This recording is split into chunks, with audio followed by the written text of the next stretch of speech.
اللهم صل على محمد وآل محمد اللهم صل على محمد وآل محمد اللهم صل على محمد وآل محمد بسم اللہ الرحمن الرحیم۔ مشہور روایت ہے کہ عرب کے کسی شہر میں ایک سنارن رہتی تھی جس کا صرف ایک ہی لڑکا تھا۔ ایک روز جب سنارن کنویں پر پانی بھرنے گئی تو اس کا لڑکا بھی اس کے ساتھ ہو لیا۔ سنارن لڑکے کو کنویں کے قریب بٹھا کر پانی بھرنے لگی۔ کنویں کے دوسری طرف ایک کمہار رہتا تھا جس کی بھٹی اس وقت خوب دہک رہی تھی۔ لڑکا کھیلتے کھیلتے اس طرف نکل گیا۔ سنارن جب پانی بھر چکی تو کنویں کے قریب لڑکے کو نہ پا کر خیال کیا کہ گھر چلا گیا ہوگا۔ واپس گھر پہنچی تو گھر پر بھی لڑکا موجود نہ تھا۔ آخر ماں تھی بہت پریشان ہوئی اور روتی پیٹتی اپنے لخت جگر کی تلاش میں دوبارہ گھر سے نکلی۔ کنویں کے قریب آئی، جگہ جگہ ڈھونڈا، سرگرداں و پریشان پھرتی رہی، ہر ایک سے پوچھا مگر کوئی سراغ نہ ملا، کہیں پتہ نہ چلا۔ اسی طرح شام ہو گئی، یکایک شور ہوا کہ سنارن کا لڑکا کمہار کے آوے میں گر کر جل گیا ہے۔ یہ سن کر اسے انتہائی صدمہ ہوا اور اس قدر روئی کہ غش آ گیا۔ عالم غشی میں کیا دیکھتی ہے کہ ایک معظمہ نورانی چہرہ نقاب پوش تشریف لائی ہیں اور فرماتی ہیں کہ غم نہ کر، تیرا لڑکا بہت جلد تجھ سے ملے گا۔ تو نیت کر لے کہ اگر میرا لڑکا صحیح و سالم بھٹی میں سے زندہ کھیلتا کودتا نکل آئے تو میں جناب سیدہ سلام اللہ علیہ کی کہانی سنوں گی۔ سنارن نے فوراً عالم غشی ہی میں نیت کر کے منت مان لی۔ جب آنکھ کھلی تو واقعی سنارن نے دیکھا کہ لڑکا خدا کے فضل و کرم سے ہنستا کھیلتا زندہ سلامت چلا آ رہا ہے اور ایجاد جناب سیدہ سے اس کے جسم پر آگ نے کوئی اثر نہیں کیا، یہاں تک کہ لباس بدن بھی محفوظ رہا۔ اللہم صلی علی محمد و آل محمد۔ سنارن بچے کو لے کر خوشی خوشی بازار گئی، 2 پیسے کی شیرنی لی اور پڑوسیوں سے کہا کہ میری مراد پوری ہوئی، میرے گھر چل کر جناب سیدہ سلام اللہ علیہ کی کہانی سنا دو اگر کسی کو یاد ہو۔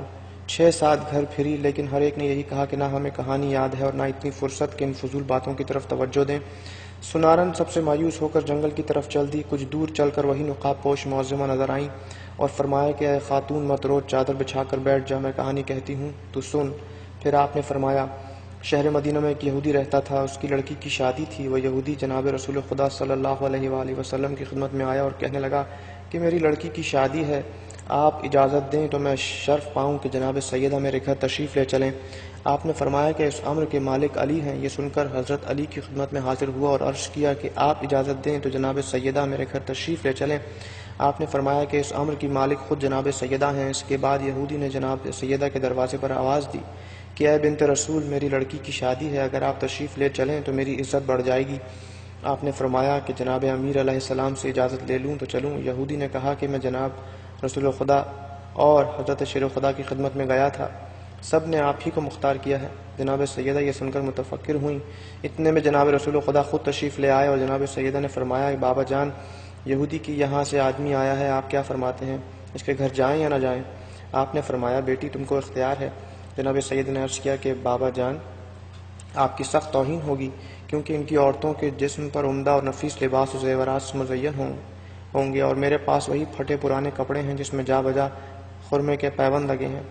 رسول خدا نے فرمایا بیٹی اسی حالت میں جاؤ جو مرضی ہے معبود۔ چنانچہ جناب سیدہ جانے کو تیار ہو گئیں۔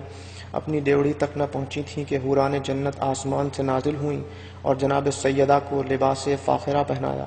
کچھ حوریں دائیں اور بائیں اور کچھ پیچھے اور کچھ آگے روانہ ہوئیں۔ اس شان سے جناب سیدہ کی سواری یہودی کے مکان پر پہنچی۔ جو ہی آپ یہودی کے مکان پر پہنچی تمام مکان آپ کے نور سے روشن ہو گیا اور ایسی خوشبو پھیلی کہ دور دور تک خوشبو محسوس ہونے لگی۔ یہ شان و وقار دیکھ کر تمام یہودی عورتیں بے ہوش ہو گئیں۔ تھوڑی دیر کے بعد سب کو ہوش آیا مگر دلہن کو ہوش نہ آیا۔ لاکھ تدبیریں کی مگر سب بے سود ثابت ہوئیں۔ دیکھا تو معلوم ہوا کہ روح قفس عنصری سے پرواز کر چکی ہے۔ آنن فانن شادی کا مکان ماتم کدہ بن گیا۔ جناب سیدہ کو یہ دیکھ کر بہت تشویش ہوئی اور فرمایا کہ اطمینان رکھیے، ابھی ہوش آ جاتا ہے۔ اس کے بعد فوراً آپ نے 2 رکعت نماز پڑھ کر دعا کے لیے ہاتھ بلند کیا اور کہا کہ اے میرے معبود، میں بنت رسول ہوں، صدیقہ نام رکھا ہے تو نے بطول کا، جھوٹا نہ کیجیو مجھے صدقہ رسول کا۔ اے میرے معبود برحق، میں تیرے رسول کی بیٹی ہوں، میری عزت تیرے ہاتھ میں ہے۔ تمام لوگ یہی کہیں گے کہ سیدہ کے آتے ہی دلہن ختم ہو گئی، خانہ شادی خانہ غم بن گیا۔ کچھ دیر نہ گزری تھی کہ آپ کی دعا قبول ہوئی اور دلہن کلمہ شہادت پڑھتی ہوئی اٹھ بیٹھی۔ اللہم صلی علی محمد و آل محمد کہنے لگی میں شہادت دیتی ہوں کہ خدا وحدہ لا شریک ہے، حضرت محمد مصطفیٰ رسول برحق ہیں اور آپ ان کی دختر ہیں۔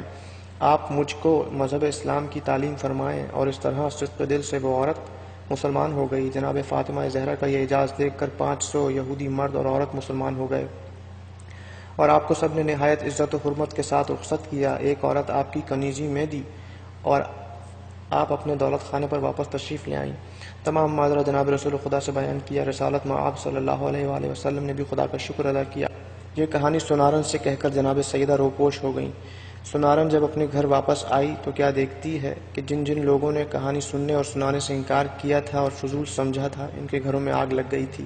جس طرح سنارن کی مراد پوری ہوئی، خداوند عالم جناب سیدہ صلوات اللہ سلام اللہ علیہ جملہ سننے والوں کی مرادیں پوری کرے، آمین ثم آمین، بحق محمد وآل محمد، اللہم صلی علی محمد وآل محمد، اللہم صلی علی محمد وآل محمد، اللہ